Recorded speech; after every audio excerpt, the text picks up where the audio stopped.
Bonsoir, salam alaikum, marhaba bikoum sur Microscope. Ce soir, avec nos invités, nous allons revenir à ces visites des chefs de partis politiques en Algérie, donc qui rendent visite à Tebboune, à leur demande. Nous allons d'ailleurs revenir à cette expression, à leur demande. Pourquoi, à chaque fois, les communiqués de la présidence soulignent bien cette information. Abdelmajid Tebboune a reçu cette semaine, il y a 5-6 jours, M.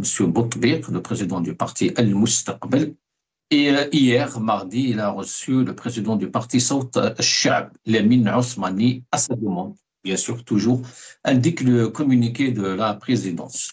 L'audience s'est déroulée en présence de Kamel Sidi Saïd, conseiller du président de la République, chargé de la direction générale de la communication au sein de la présidence de la République, et Mostafa Sayedj, conseiller auprès du président de la République, récemment nommé d'ailleurs, chargé des affaires politiques, des relations avec la jeunesse, la société civile et des partis politiques. Les deux, donc, ont parlé de la situation politique en Algérie, de l'avenir politique en Algérie, des projets, des chantiers, etc., etc., etc. Bien sûr, du dialogue national. On en parle maintenant depuis des mois et des mois. Mais une remarque a été observée par beaucoup d'observateurs politiques algériens et d'autres d'ailleurs, que depuis l'arrivée de Tebboune, on parle du dialogue, mais il n'y a pas de dialogue. Contrairement à tous les présidents peut-être de l'Algérie depuis 62 jusqu'à aujourd'hui. Il y a toujours eu cette ruse, j'allais dire, du dialogue, nous allons dialoguer, on va faire, etc. Depuis la charte nationale jusqu'à Tebboune, il y a toujours eu des dialogues, Hiwar Watani, Mithaq Watani, etc. Mais depuis l'arrivée de Tebboune, ce dialogue n'est pas encore là. Mais Tebboune, il en parle à chaque fois. Nous allons faire un dialogue. Aujourd'hui, nous allons essayer donc de se poser cette question, c'est quoi le dialogue national? De quoi justement on n'entend pas dialoguer et avec qui? Qui va dialoguer avec qui? Et pour en parler, j'ai le plaisir d'accueillir ce soir Kamel Mourtfi, militant politique. Kamel, bonsoir, marhaba bik. Bonsoir Hussein, bonsoir l'équipe Maghrébia, bonsoir à tous vos auditeurs, toutes vos auditrices, et merci de m'avoir invité. Merci aussi, Merci, bonsoir à vos invités, je ne sais pas c'est qui va être avec nous, mais je les salue. Merci, Yatik Saha. Avec nous, Majid Hachour, avocat, défenseur des droits de l'homme et militant politique depuis Alger. Majid Azzoulat, le main. Monsieur Flaoun, Monsieur le Khair Flaoun, je salue tout le monde, salut Al-Hussein, salut Monsieur Mouktefi, je salue aussi tous ceux qui nous suivent et nous regardent. Merci pour l'invitation. Avec nous, on dit qu'il est avec nous, Rachid Hassani, par téléphone, Rachid Hassani, donc chargé à la communication au sein du RCD, secrétaire national du RCD. Rachid, bonsoir, marhaba bik. Bonsoir Hussein, Zoul, tous ceux qui regardent le Maghreb à cet instant, et un grand salut pour Kamel Mouktefi et Majid Hachour. Donc voilà, bonsoir à tous et merci pour l'invitation aussi. Merci Rachid, marhaba bik Rachid. Rachid, je vais commencer cette émission par vous. Vous êtes quand même secrétaire national d'un parti politique. On est en train de parler de partis politiques et du dialogue national qui est censé justement être mené par des partis politiques. Rachid, c'est quoi le dialogue national? Comment il doit être un dialogue national? Est-ce que vous avez été contacté par quiconque d'ailleurs? Jusqu'à maintenant, il n'y a aucun contact en tout cas établi entre la présidence, la chefferie de l'État et le RCD. Nous avons eu par le passé quelques contacts officieux, mais en tout cas pour nous au RCD, le problème n'est pas là. Le problème c'est que... de quoi ces contacts, Rachid, ces contacts officieux justement, c'est très intéressant. Ils parlent de quoi juste? Il parle donc d'une éventuelle prise de contact avec la présidence et donc d'un contact, d'une entrevue avec la présidence. Et nous avons répondu que pour le RCD, en tout cas, nous avons une divergence fondamentale avec le chef de l'État, avec le pouvoir en place actuellement. c'est d'abord pourquoi le dialogue. C'est d'abord l'objectif assigné à ce dialogue. Un dialogue de qui avec qui, c'est-à-dire que nous allons parler de quoi. Le timing de ce dialogue aussi, c'est-à-dire qu'un dialogue, ça doit être transparent, ça doit avoir un calendrier, ça doit avoir un objectif. L'autre point gordian qui ne sait pas... Excusez-moi, pourquoi le pouvoir aurait besoin d'un dialogue? Donc il reconnaît qu'il y a des problèmes. Justement, le problème est là. Le problème est là, justement, pour le pouvoir sur une opération de com pour se montrer qu'il est ouvert et qu'il est en train de mener un dialogue et qu'il est en train d'associer les acteurs politiques et les partis politiques. Alors que pendant ce temps, des militants politiques sont en prison, les partis politiques sont empêchés d'activer, les partis politiques sont empêchés de passer dans les télévisions publiques et parapubliques. Nous assistons à un gel total de l'activité politique, nous assistons à l'anéantissement total de la classe politique et des partis politiques. Donc à partir de ce moment, il est clair que ce dialogue annoncé est une poudre aux yeux, qui n'a pas une volonté à la base d'aller dialoguer avec les partis politiques. Ça de 1, de 2, en tout cas pour nous, nous estimons que l'Algérie traverse une crise politique, une crise institutionnelle, une crise de légitimité des institutions très profonde, et qu'à partir de ce moment, le dialogue doit porter essentiellement sur la manière de dépasser justement cette impasse politique historique. Et pour le pouvoir, justement, c'est une opération. Rachid Hassani, est-ce que vous avez transmis tout ça à la présidence ou à l'État de la République? Est-ce que vous avez exigé justement ce genre de préalable?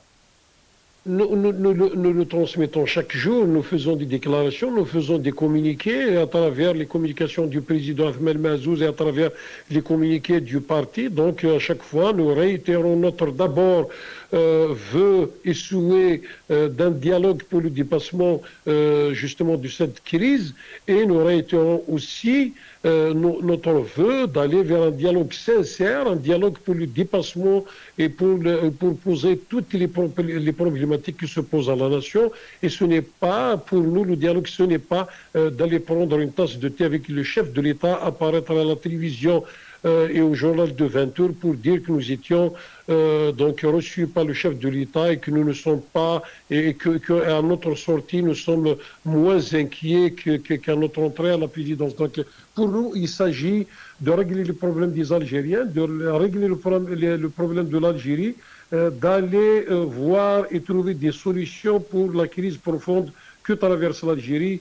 Et donc ce n'est pas des opérations de com, et il ne faudrait pas quand même vendre des illusions aux Algériens. Le dialogue doit être à la base sincère, il doit avoir un objectif, un calendrier, et donc il doit être aussi inclusif à tous les Algériens qui voudraient participer à un dialogue pour le dépassement de la crise.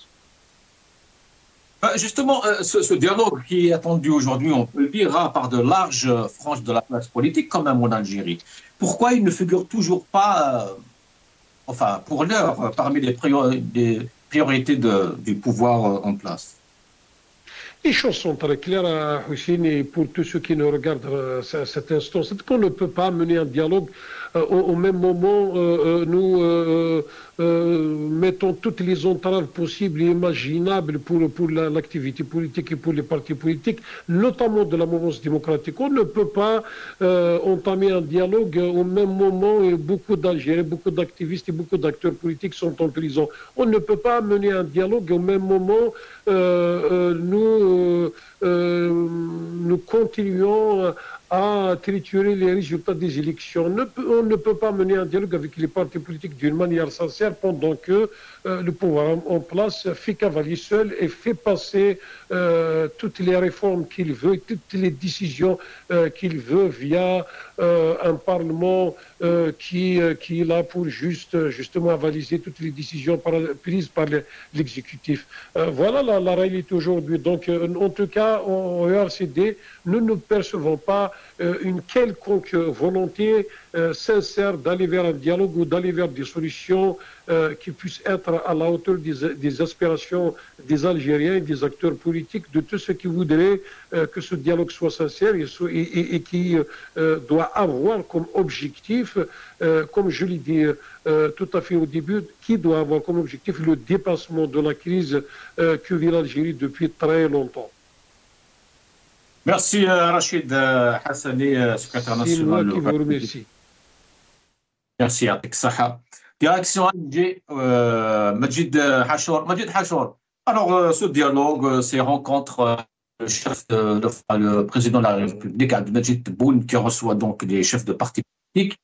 Majid Hachour, quelle est votre lecture, surtout par rapport à cette formule qui vient à chaque fois dans les communiqués de la présidence, à sa demande? Pourquoi souligner cette histoire à sa demande, Majid? Aussi à Rachid, ça fait plaisir de le retrouver dans un plateau. D'abord que c'est presque une tradition chez eux. Ils se précipitent toujours de dire je vous reçois, mais c'est à votre demande, hein? C'est pas à la nôtre. Où est le problème s'il invite un parti ou une association, un citoyen à la présidence? C'est peut-être pour dire que ces rencontres ne sont pas justement dans le cadre d'un processus de concertation, de dialogue, je ne sais pas. Mais ces histoires durent au moins depuis 1989. Cette histoire à la demande. Comme si lui, il n'a pas besoin de rencontrer quiconque. C'est nous qui avons besoin de les rencontrer. C'est d'abord relié à une mentalité. C'est relié à une mentalité, c'est le mépris. Qui est le mépris. Non, je regrette. Et je reviens toujours à cette histoire de culture d'État. Si on a une culture d'État, on a besoin de tout le monde. C'est vrai qu'entre parenthèses, et ça je vous le dis, Rachid est là, qui est responsable d'un parti politique, il doit le savoir, même ses aînés le savent. Et lui, pour avoir côtoyé ses aînés au RCD, il doit le savoir. C'est que, paradoxalement, autrefois, il y avait un lien qui était maintenu. On appelle ça une histoire de Khat Mouawiya. C'était les responsables à la présidence pouvaient appeler les partis politiques. C'était pas d'une manière officielle, mais d'une manière officieuse. Je me souviens que à l'occasion de Saint-Égidio, il y avait des responsables à la présidence qui ont appelé le secrétaire général du FFS pour s'enquérir, pour s'informer du contrat de Saint-Égidio, même s'ils l'ont refusé en bloc en détail. Mais cela n'a pas empêché qu'il y ait des appels, qu'il y ait des discussions. Mais pourquoi qu'ils ne le reconnaissent pas? Pourquoi qu'ils se précipitent de dire que c'est à leur demande? Au MCB en 1995, c'était la même chose. Notre rencontre avec Sifi, la première rencontre avec Sifi, c'était on vous reçoit, mais c'est à votre demande. Hein? Il ne faut pas dire que nous avons demandé à vous recevoir, c'est à votre demande. Et c'est la même chose avec Ouihia, lors des fameux parler sur le HCA. On vous reçoit, mais c'est à votre demande. Mais le problème, c'est que ça reflète quoi? Ça reflète un certain niveau de mépris. Parce qu'il y a une mentalité qui doit changer. Tout le monde a besoin de tout le monde. Tout le monde a besoin de tout le monde. Ce n'est pas que les partis politiques ont besoin de la présidence. Ce n'est pas uniquement tous les partis qui ont besoin d'institutions, des institutions. Et les institutions, et la première institution qui est la présidence, a besoin de parler avec les partis politiques représentant de la société, représentants du peuple, qu'on le veuille ou pas. Déjà pour les partis politiques, les associations, tous les médias sociaux. Tous les médias sociaux sont le thermomètre de la société. Une institution qui ne consulte pas les partis politiques, qui ne consulte pas les associations, je pense qu'il y a quelque part un problème de compétence. Parce qu'une institution compétente, une institution efficace, c'est une institution qui s'enquiert de la situation de la société, qui s'enquiert des demandes de la société. Je me rappelle, parce que je suis en train de chercher la fameuse plateforme émise par le régime à l'époque de Zerwell, où je me souviens qu'ils disent que le pouvoir a acquis un certain avancement qui est avancé d'une certaine manière que la société doit a priori s'adapter. Je regrette. C'est pas à la société de s'adapter au pouvoir et au système. C'est au système, c'est au pouvoir de s'adapter à la société. Et pour s'adapter à la société, il doit y avoir un minimum de relations, un minimum de contacts, qu'on diverge ou pas.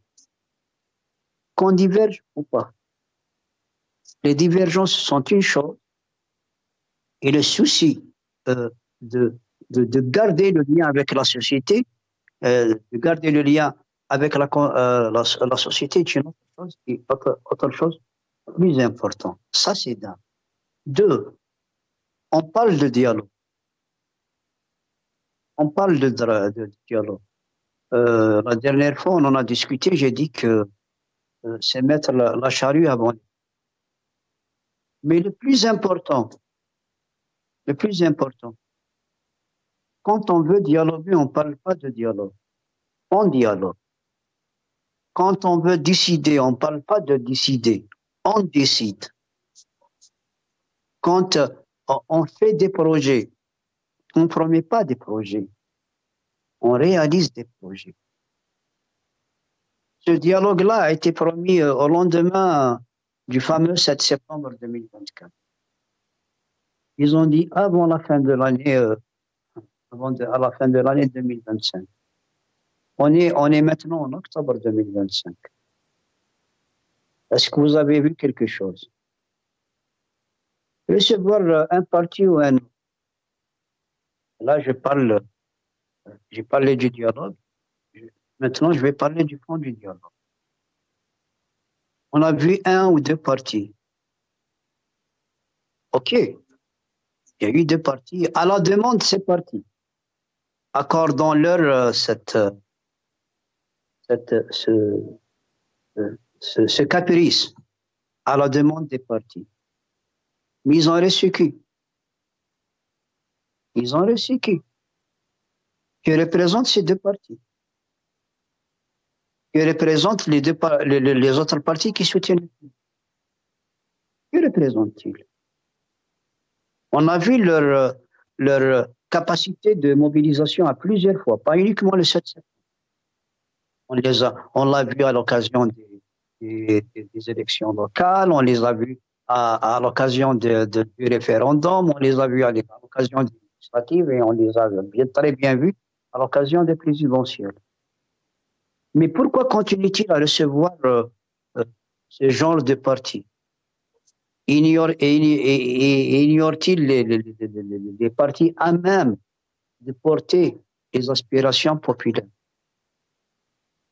Jette pas des fleurs à ni au parti du RCD, ni à un autre parti à même de porter les aspirations populaires. Mais pourquoi ne les reçoit-il pas? Et puis, on veut d'un dialogue. Parce que moi, depuis le temps des temps, au moins le Hirak, j'ai soutenu un seul discours. C'est celui qui dit qu'il y a des aspirations populaire sur la table. L'Irak a mis sur la table des aspirations politiques. Maintenant, les partis et autres, non, ou certains partis ou autres, n'ont pas pu mettre un sens politique à ces revendications. Mais la première institution, à savoir l'institution présidentielle, dotée de prérogatives, était à même de répondre à ces aspirations. Mais voyez la réponse. À la demande de la démocratie, on a instauré une tyrannie, bien sûr, aussi au vu de tout le monde. J'invente rien du tout, la réalité est là. Aux aspirations du respect des droits de l'homme, et des droits de la personne humaine, on a instauré l'emprisonnement. À l'aspiration de l'application de la Constitution, une Constitution très libérale, on a émis des lois bureaucratiques qui ont bloqué toute cette Constitution. Et l'article 87 bis, on est le témoin le plus voyant, le plus apparent et le plus apparent. Donc, Majid, je reviens vers vous, Majid. J'avais des problèmes, j'étais vraiment en service. Désolé. Kamal Mourtfi. Alors, Kamal, désolé Kamal pour le retard. Kamal, alors, ce dialogue, cette expression, ces rencontres, alors, qu'est-ce que vous en pensez? Ce que je pense. Donc, avant de commencer, je salue d'abord, bonsoir à Maître Hachour et Rachid Hassani qui nous ont rejoints. Donc, avant d'aborder le dialogue, il faut d'abord discuter de la nature de ce régime, de ce système. C'est un système qui est fermé, c'est un système qui ne croit pas à l'alternance au pouvoir. C'est un système qui a imposé une démocratie de façade qu'il organise lui-même. Donc, il est là, avec l'institution militaire qui désigne qui va gouverner, et les partis politiques ne font partie que d'un décor pour parler de démocratie. Le système, il est fait comme ça. Vous discutez avec les individus, avec les dinosaures du système, et ils vont vous dire qu'on ne peut pas ouvrir le choix au peuple parce que c'est dangereux, le peuple n'est pas mûr pour faire des choix éclairés. Donc, ils se sont entendus entre eux, institutions militaires et la façade civile qui la représente. Ils ont décidé, c'est nous qui gouvernons, c'est nous qui décidons qui va être président, qui va être député, qui va être au poste les plus importants au sein de l'État. Les autres ne sont là que pour servir de décor. Maintenant, le dialogue. Si j'ai entendu le secrétaire national à la communication, Rachid Hassani, qui défend la position honorable du RCD. C'est une position qui le maintient sur la ligne difficile à supporter avec toutes les pressions, mais elle est respectable. C'est ça la ligne qu'il faut maintenir. Discuter avec ce pouvoir, pour quelles raisons? Quels sont les objectifs? Vous voulez discuter de la façon, comment passer de la transition, de la transition, comment passer d'un système fermé vers un système démocratique?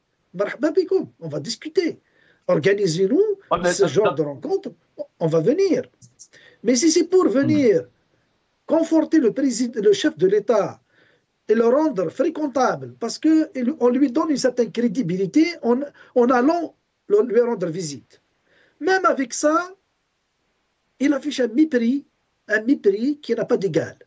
Quand vous appelez un parti politique et vous lui dites faites attention, hein, c'est pas moi qui vous appelle, vous venez discuter avec moi, mais publiquement vous allez dire que c'est pas moi qui vous a appelé, c'est vous qui avez demandé de me rencontrer. Mais il ne pourra pas imposer ce discours au RCD, tel que je le connais. Il ne pourra pas, le RCD, s'il est appelé par le chef de l'État pour le rencontrer, il va dire le chef de l'État m'a appelé. Et le RCD ne demandera pas au chef de l'État de le rencontrer, sauf advenant une catastrophe nationale, une situation catastrophique. Là, tu peux te plier, les intérêts de la nation passent avant tout. Mais nous ne sommes pas là encore. Une crise vraiment existentielle de la nation. Mais là, on n'est pas là. Mais quand ce mépris-là, ils doivent s'en débarrasser. Ils sont en train de hiérarchiser les rôles au sein de la nation algérienne. Il y a ceux qui sont désignés pour gouverner, il y a ceux qui sont désignés pour être des sujets. C'est comme ça que ça se passe dans leur tête, dans la tête de Tebboune, de Chingueriha, des Chingueriha moins 1, moins 2, moins 3, moins 4. Donc, ils sont tous comme ça. Ils sont formatés dans un logiciel qu'ils ne veulent pas mettre à jour. Ce logiciel, il leur dit, nous avons hérité le pouvoir de l'ALN et c'est à nous de dire qui va gouverner, qui va diriger ce pays.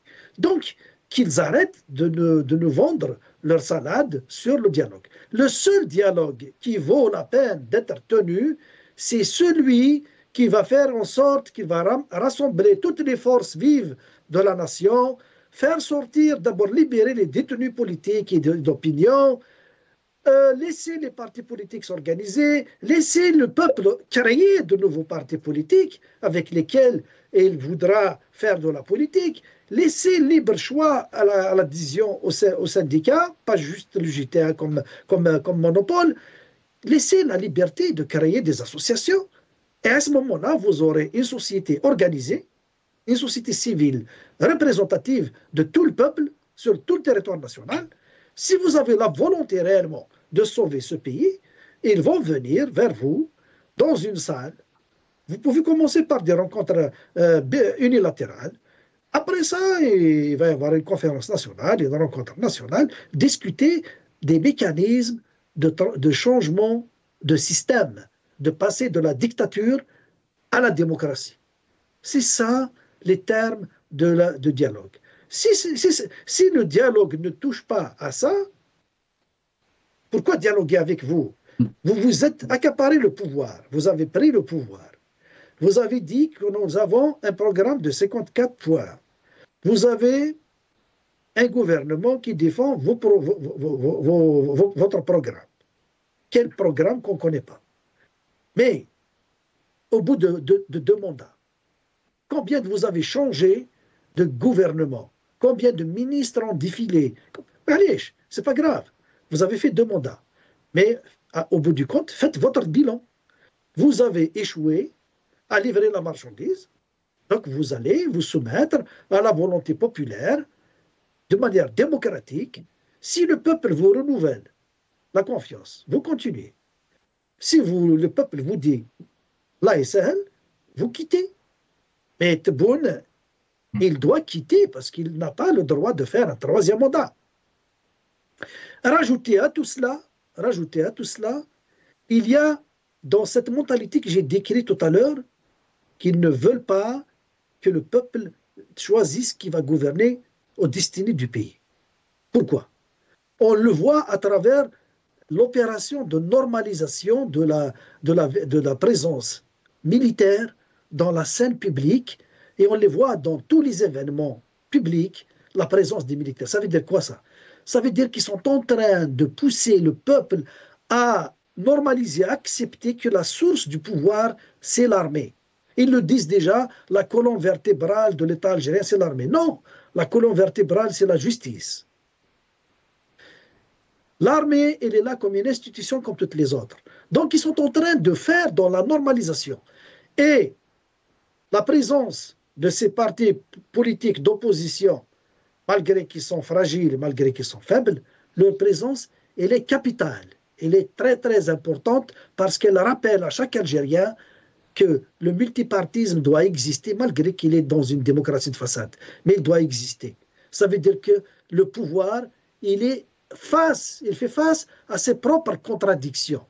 Dans la Constitution, c'est écrit, c'est leur Constitution, hein, ils l'ont rédigée en 2020. Ils pouvaient prendre cette Constitution-là, écrire à l'intérieur que l'armée, c'est elle qui décide qui va gouverner en Algérie. Ils avaient tout le pouvoir de le faire. et de la soumettre comme ils ont soumis celle-là en 2020 et dire que ça y est, le peuple a voté. Une fois que la Constitution est passée, l'armée va désigner. Mais ils n'ont pas accepté ça parce que ça va les blâmer à l'international. C'est pour ça qu'ils ont choisi la démocratie de façade. À l'intérieur de la Constitution, c'est le peuple qui choisit, et dans la réalité, c'est la fraude qui choisit. On organise la fraude pour choisir à travers ça qui va gouverner. Voilà dans quel système. Donc, pourquoi dialoguer? Moi, je me pose la question, pourquoi dialoguer? Voilà, merci. Mais on a l'impression, ML, que justement, il y a pour reporter le dialogue. J'ai pas compris. Je ne sais pas. On peut parler de quoi? J'ai pas compris la question. J'ai pas compris la question. Je l'ai pas entendu. Il y a un problème de son. En fait, je m'écoute moi-même. C'est ça. Donc ton son, il n'est pas bien organisé. Il n'est pas bien réglé. Ouais. Problème.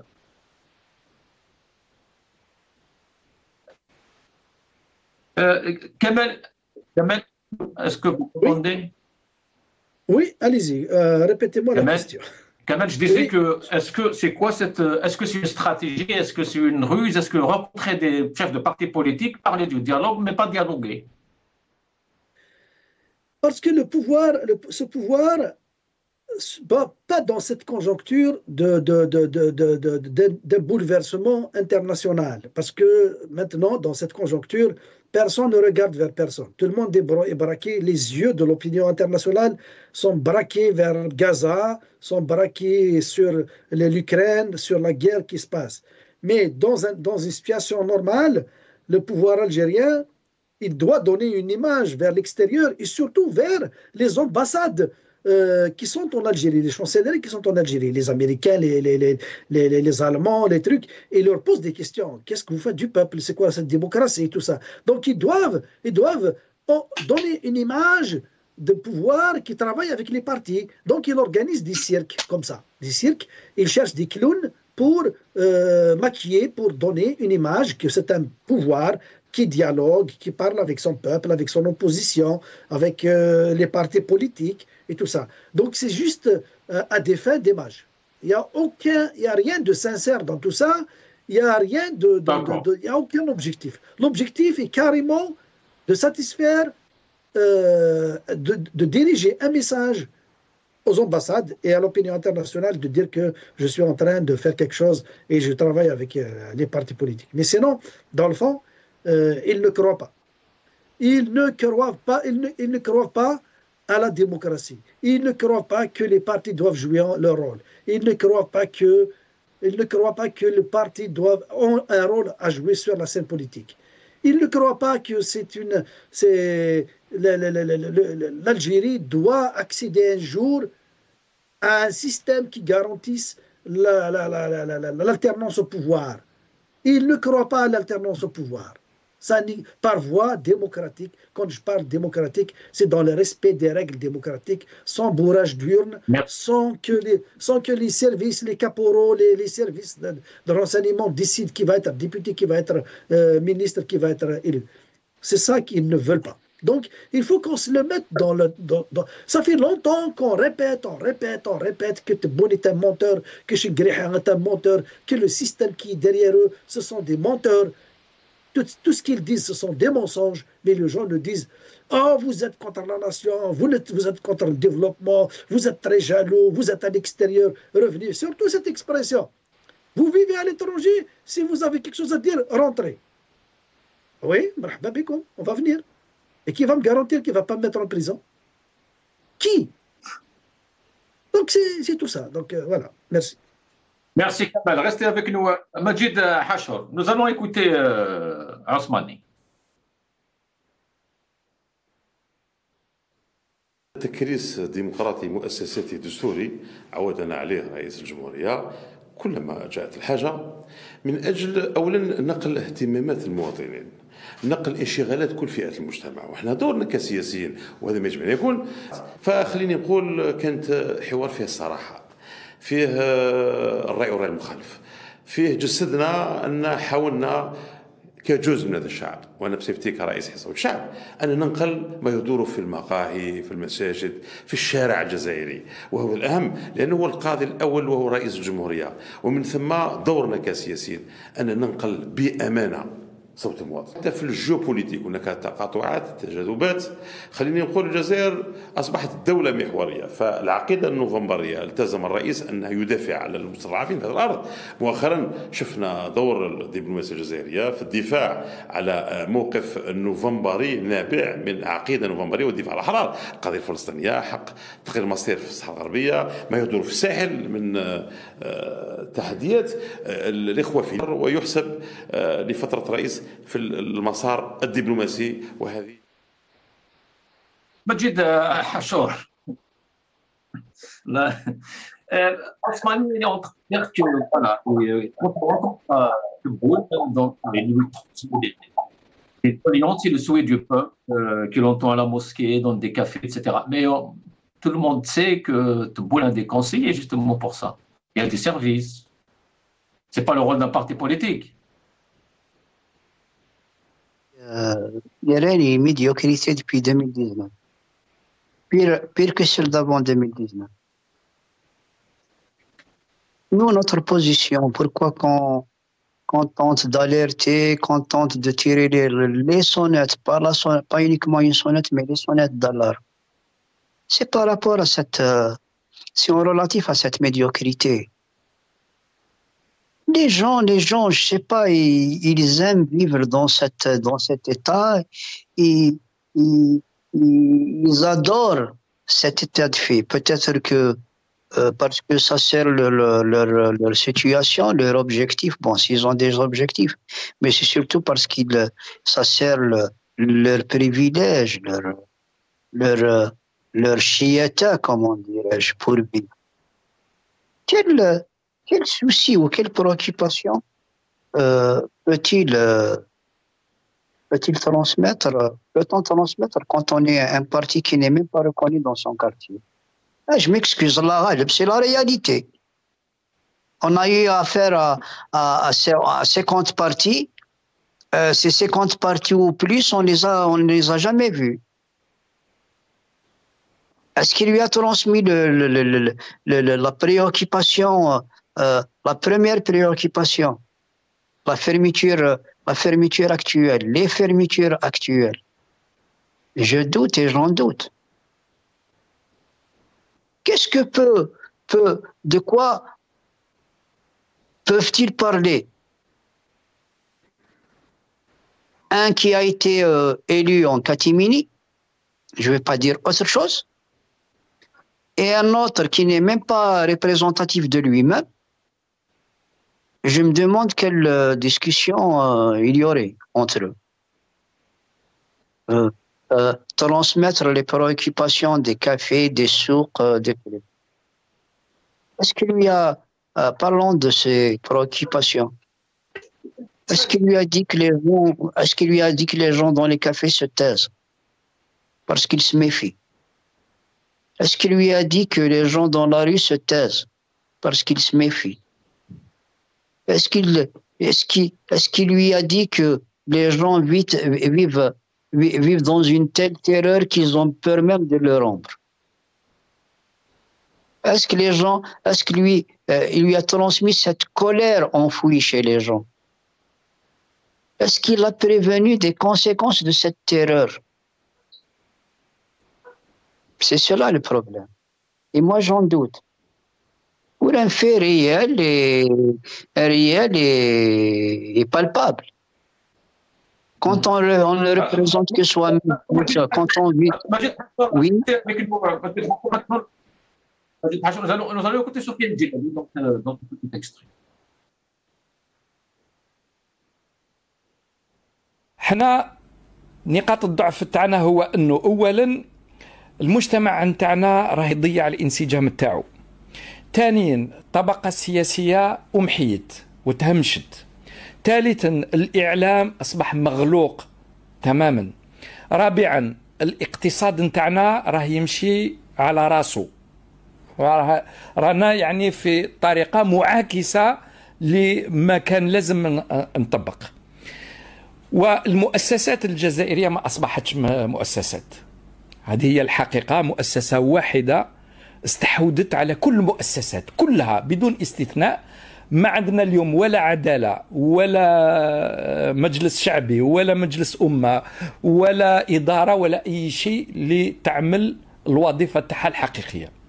فإذا لا عندي كلمة نقولها، حان الوقت الآن باش المسؤولين في كل المستويات وخاصة في الرئاسة وفي إسلاك الأمن والجيش أنه يفكروا مليح أنه حان الوقت باش نفتحوا عهدة لجمهورية ثانية في الجزائر، لأن الجمهورية الأولى انتهت واليوم رانا في مرحلة الرمادية ولازم مكتب حاشور. Il y a des expressions, j'ai dit tout ce que tout le monde pense tout bas. Surtout quand on tient des discours à la carte. Surtout quand on tient quand il parle de... il a raison sur toutes les lignes, ok. Il a tort sur une ligne. C'est la cohésion de la société. La société, je suis désolé, elle est cohérente et il y a une cohésion de la société. C'est la première fois depuis 2019 qu'elle soit aussi cohérente et qu'il y ait autant de cohésion dans la société. Contrairement à ce qu'on montre sur Facebook, contrairement aux tentatives de division, de diabolisation, de répression, la société s'est retrouvée en cohésion. Aujourd'hui, il y a un peuple qui revendique. Il y a une société qui tente de vivre, malgré la répression, malgré la tyrannie.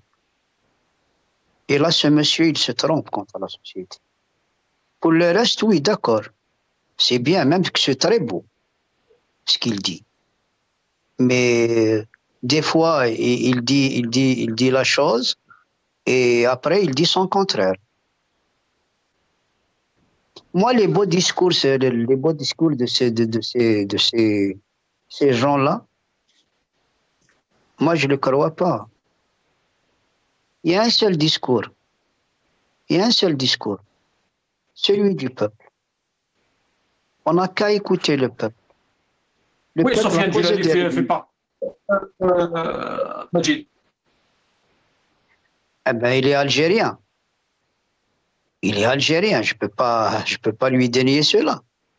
Il est algérien. Mais ce que je condamne, ce que je réfute, ou ce qui me rend outré, c'est quand il parle d'une chose un jour et il se dépêche d'effacer tout ce qu'il avait dit le jour même pour parler d'autres choses le lendemain. Combien de pays il a joué ce monsieur?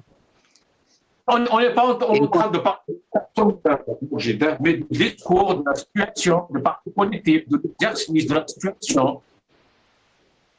Ben oui, quand il parle de ça, je dis qu'il a raison. Ok, il n'y a pas de souci, il a raison quand il parle de ça. Mais je sais que le lendemain, il parle d'autre chose. Et cela, si je parle de ça, c'est que je vise l'inconséquence des uns et des autres.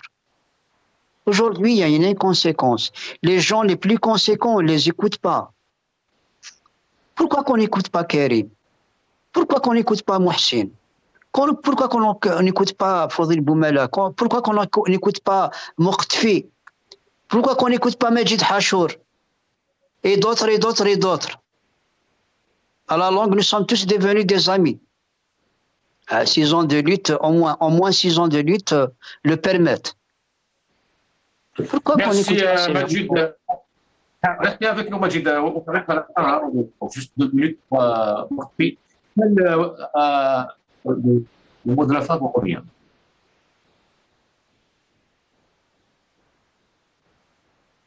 Les Algériens comprennent que ce système, ce qu'il a dans sa tête, il est figé. C'est un système qui ne veut pas que le changement, que le peuple participe à la gouvernance par voie démocratique, par voie de ces élections. Ce système, tout ce qu'il organise après pour justifier cette démocratie de façade n'est fait que pour tromper tout le monde.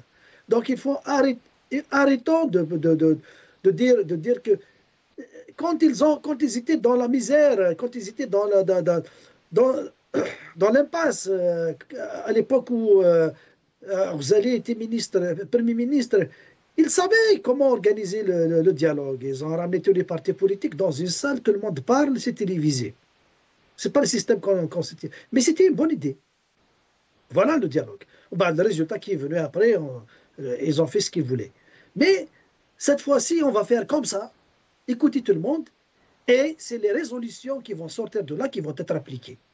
Il ne s'agit pas de dialoguer, après de donner le pouvoir à ce système de décider quoi appliquer ou non. Non, on dialogue, on élabore des résolutions et c'est tout le monde qui doit appliquer ces résolutions. On ne va pas laisser le pouvoir choisir qu'est-ce qu'il va appliquer, qu'est-ce qu'il ne va pas appliquer. Sinon, on restera toujours sur la même